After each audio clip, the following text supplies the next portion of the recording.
Halo Sobat Edson, salam pintar. Jumpa lagi dengan saya Kak Andi, tutor sejarah edson.id. Kali ini kita akan membahas materi tentang perkembangan dan penyebaran agama Hindu-Buddha di Indonesia, khususnya kerajaan-kerajaan Hindu-Buddha di Indonesia. Kita akan membahas kerajaan Kutai, Tarumanegara, Holling atau Kalingga, dan Mataram kuno, baik dinasti Sanjaya dan dinasti Sailendra. Yuk, saksikan bareng-bareng.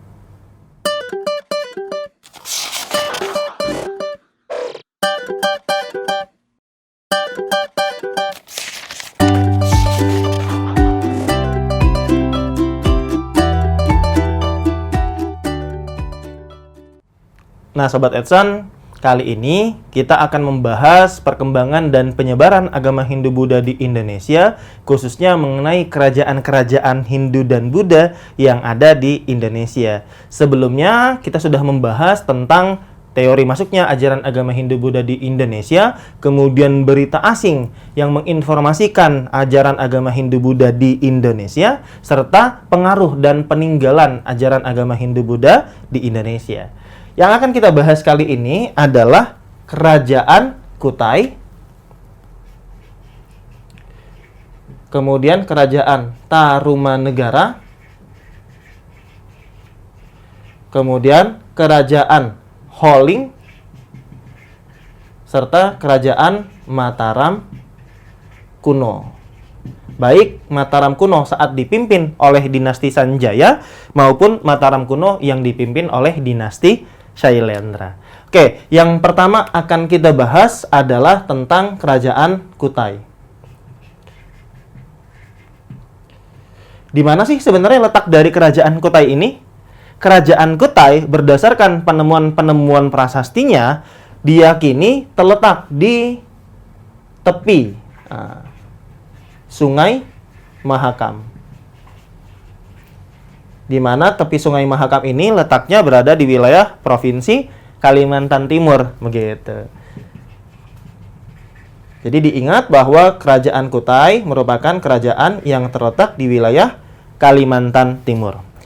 Sejarawan telah menyepakati bahwa berdasarkan penemuan catatan tertulis yang tertua ditemukan di Indonesia, Kutai diyakini merupakan kerajaan tertua di Indonesia. Gitu. Kenapa? Karena berdasarkan penemuan prasasti Yupa yang diduga telah dibuat sejak abad ke-4 Masehi, belum ada bukti tertulis yang usianya lebih tua dari prasasti Yupa. Sedangkan prasasti Yupa merupakan peninggalan dari kerajaan Kutai. Oleh karena itulah Kutai dianggap sebagai kerajaan Hindu tertua di Indonesia. Nah, kemudian siapa saja yang pernah menjadi pemimpin atau menjadi raja di kerajaan Kutai? Sebelumnya telah disebutkan bahwa Kutai pernah dipimpin oleh seorang tokoh yang bernama Kudungga. Tetapi Kudungga ini tampaknya masih menggunakan konsep kepala suku atau yang dikenal istilahnya sebagai primus inter pares. Barulah setelah kematian dari Kudungga digantikan oleh anaknya yang bernama Aswawarman, barulah kemudian konsep kerajaan digunakan. Oleh karena itulah berdasarkan prasasti Yupa disebutkan bahwa Aswawarman adalah pendiri dari dinasti Kutai. Oke, jadi ada Aswawarman. Satu orang raja lainnya yang kerap dipandang sebagai raja terbesar dari kerajaan Kutai adalah anak dari Aswawarman yang bernama Mulawarman. Kenapa Mulawarman kemudian dianggap sebagai raja terbesar dari kerajaan Kutai? Karena pada masa pemerintahan Mulawarman pernah memberikan persembahan berupa 20.000 ekor sapi kepada para Brahmana di kerajaan Kutai. Jadi bisa dibayangkan 20.000 ekor sapi bukan jumlah yang sedikit. Dan kemudian persembahan 20.000 ekor sapi yang diberikan oleh Mulawarman kepada para Brahmana ini merupakan bagian dari upacara yang dikenal dengan nama Vratyastoma. Nah, upacara Vratyastoma ini terdapat pula catatannya di dalam prasasti Yupa. Maka kita bisa menyebutkan bahwa peninggalan penting dari kerajaan Kutai adalah prasasti Yupa. Nah, ini merupakan peninggalan yang sangat berharga karena informasi tentang kerajaan Kutai memang masih sangat terbatas.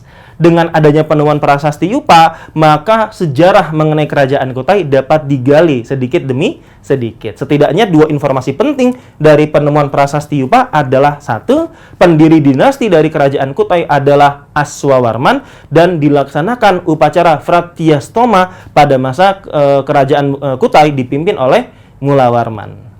Bisa dipahami ya? Oke, sekarang kita lanjut. Kerajaan berikutnya adalah kerajaan Tarumanegara.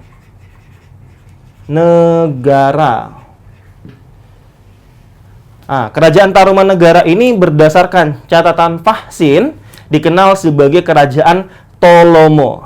Jadi kerajaan Tolomo atau Tarumanegara. Di mana letak dari kerajaan Tarumanegara? Tarumanegara diduga terletak di wilayah Bogor sekarang. Kenapa? Karena banyaknya penemuan prasasti di wilayah Bogor yang ditemukan. Oke, kemudian apa informasi yang dapat kita gali mengenai kerajaan Tarumanegara? Tarumanegara ini diyakini telah berkembang di Jawa bagian barat, tepatnya di wilayah Bogor, sekitar abad ke-5 Masehi. Nah, oleh karena itulah kerajaan Tarumanegara dianggap sebagai kerajaan tertua di Pulau Jawa. Gitu.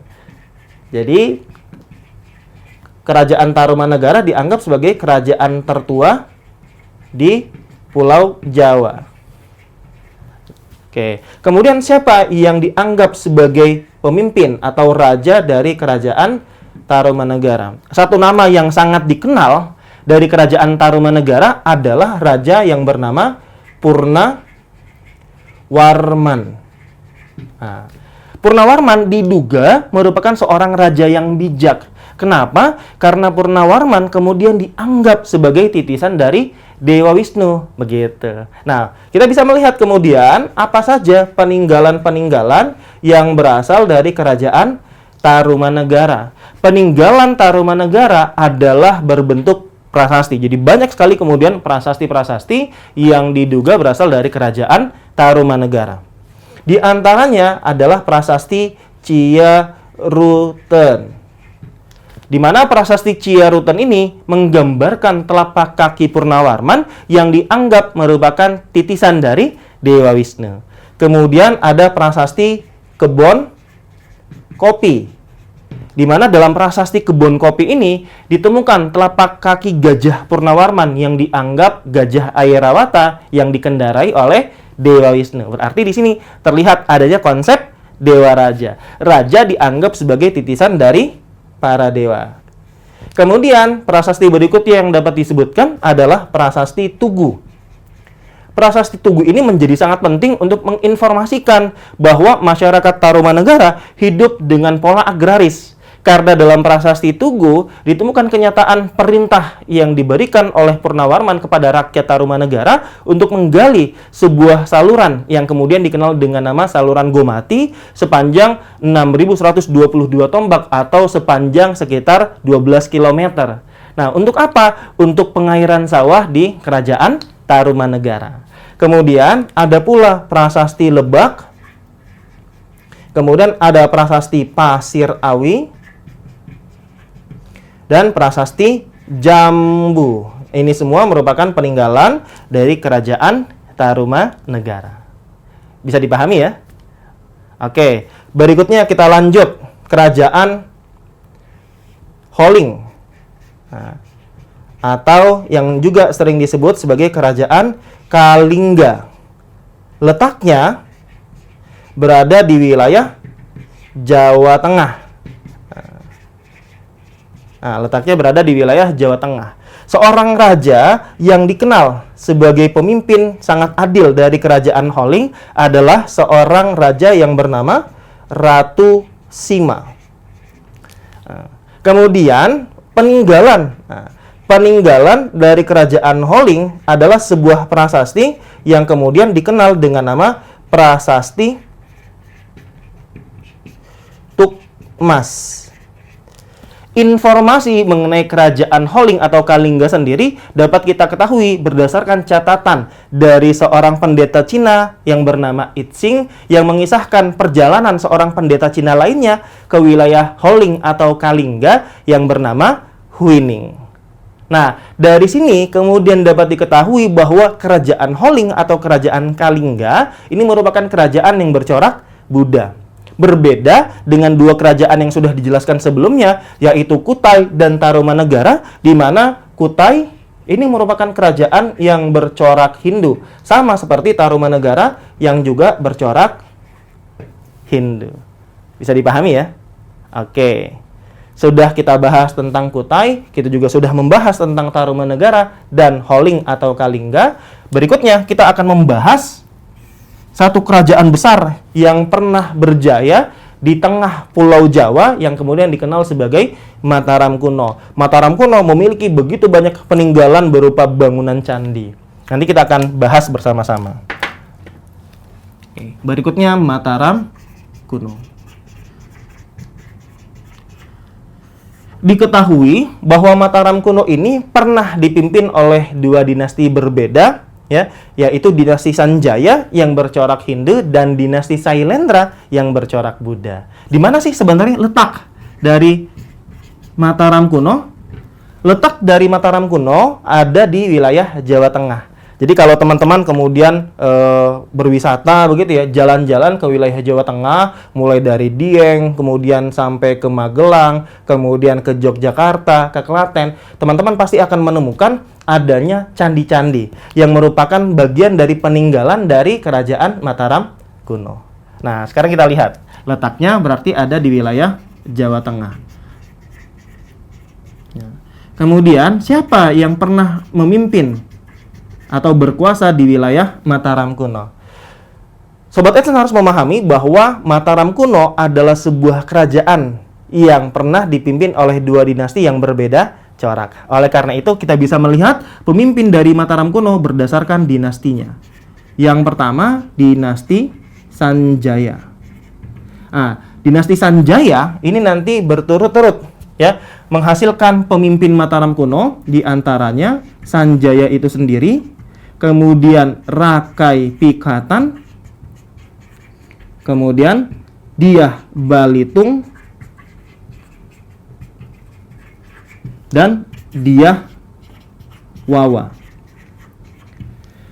Rakai Pikatan dikenal karena pada masa pemerintahannya lah dibangun kompleks Candi Prambanan, di mana di dalam kompleks Candi Prambanan itu terdapat sebuah candi Buddha yang bernama Candi Sewu.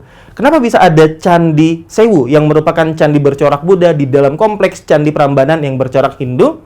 Jawabannya, karena Rakai Pikatan memperistri seorang wanita yang berasal dari dinasti Sailendra yang tentunya beragama Buddha bernama Pramodawardhani. Maka untuk menghormati sang istri yang beragama Buddha, maka Rakai Pikatan kemudian membangunkan sebuah candi yang berjumlah yang berjumlah sekitar 284 candi, tetapi kemudian karena saking banyaknya candi-candi yang dibangun kemudian dianggap berjumlah 1000, makanya disebut sebagai Candi Sewu, seperti itu. Nah, itu dinasti Sanjaya. Bagaimana dengan dinasti Sailendra? Dinasti Sailendra, nah, di antaranya ya raja-raja yang berasal dari dinasti Sailendra, di antaranya ada Dharanendra. Kemudian juga ada Samaratungga. Samaratungga kerap disebut sebagai raja terbesar Mataram kuno dari dinasti Sailendra. Pada masa pemerintahannya dibangunlah candi terbesar bagi umat Buddha di Indonesia, yaitu Candi Borobudur. Nah, Samaratungga lah yang kemudian menikahkan anak perempuannya yang bernama Pramodawardhani dengan Rakai Pikatan. Pernikahan antara Rakai Pikatan dengan Pramodawardhani mengakibatkan Rakai Pikatan kemudian diangkat menjadi raja memerintah Mataram kuno bersama-sama dengan Pramodawardhani. Maka pengangkatan Rakai Pikatan menjadi raja Mataram kuno menggantikan Samaratungga menimbulkan kemarahan, kecemburuan dari seorang keturunan dinasti Sailendra yang bernama Bala Putra Dewa. terjadilah perang antara Bala Putra Dewa dengan Rakai Pikatan yang berujung dengan kemenangan Rakai Pikatan dan kekalahan Bala Putra Dewa. Bala Putra Dewa yang kalah kemudian menyingkir ke Sumatera mendapatkan perlindungan dari pendiri kerajaan Sriwijaya yang bernama Dapun Tahiang. Oleh Dapun Tahiang, Bala Putra Dewa kemudian diangkat menjadi Raja Sriwijaya dan dalam perkembangannya Bala Putra Dewa justru menjadi raja terbesar dari kerajaan Sriwijaya. Bisa dipahami ya? Oke. Sekarang kita lihat apa saja peninggalan dari kerajaan Mataram kuno. Oke, yang pertama kita bisa melihat peninggalan berupa prasasti. Beberapa prasasti peninggalan dari kerajaan Mataram kuno, di antaranya ada prasasti Canggal dan juga ada prasasti Mantiasi.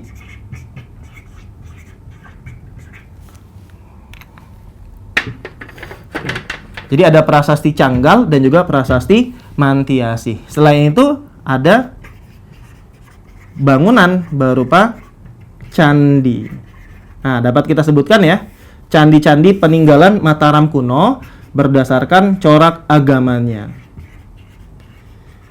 Di antaranya Candi Hindu, begitu ya, yang tentunya dibangun oleh dinasti Sanjaya adalah Candi Dieng, kemudian Candi Ratu Boko, serta Candi Prambanan yang merupakan candi terbesar yang dibangun pada masa Rakai Pikatan. Sedangkan Candi Buddha di antaranya ada Candi Mendut, kemudian ada Candi Kalasan, ada Candi Pawon, Candi Sewu yang dibangun oleh Rakai Pikatan sebagai penghormatan terhadap istrinya yang beragama Buddha. Kemudian yang terbesar tentunya adalah Candi Borobudur. Dalam perkembangannya sekitar abad 10 Masehi terjadi peristiwa yang mengakibatkan hancurnya pusat kekuasaan Mataram kuno di Jawa Tengah. Peristiwa bencana alam ini adalah peristiwa letusan Gunung Merapi. Ketika pada abad ke-10 Gunung Merapi meletus mengakibatkan pusat kekuasaan Mataram kuno di Jawa Tengah hancur, sehingga dipindahkan oleh seorang tokoh yang bernama Empu Sindok. Nah, Empu Sindok kemudian memindahkan Mataram kuno ke wilayah Jawa Timur. Dengan pemindahan kekuasaan Mataram kuno dari Jawa Tengah ke Jawa Timur, maka berakhirlah riwayat Mataram kuno dan di Jawa Timur berdiri kerajaan pengganti dari Mataram kuno yang dikenal dengan nama Kerajaan Medang Kamulan. Jadi kalau misalkan ditanya, muncul sebuah pertanyaan, apa sih faktor yang menyebabkan runtuhnya Mataram kuno? Gitu. Jadi kita bisa catat di sini, bisa kita tulis di sini bahwa faktor keruntuhan dari Mataram kuno adalah letusan Gunung Merapi. Bagaimana Sobat Edson? Bisa dipahami bersama ya? Nah, Sobat Edson, demikianlah pembahasan mengenai kerajaan-kerajaan Hindu-Buddha yang telah kita saksikan bersama-sama. Semoga bermanfaat. Jumpa lagi di video pembahasan berikutnya dengan saya, Kak Andi, tutor sejarah Edson.id. Salam pintar! Sekian Sobat Edson untuk video pembelajaran hari ini. Sampai ketemu lagi di video belajar berikutnya. Jangan lupa aktifkan notifikasi untuk video terbaru kami ya. Sobat Edson juga bisa mengunjungi Edson.id dan temukan ribuan video pembelajaran. Sampai jumpa Sobat Edson, salam pintar!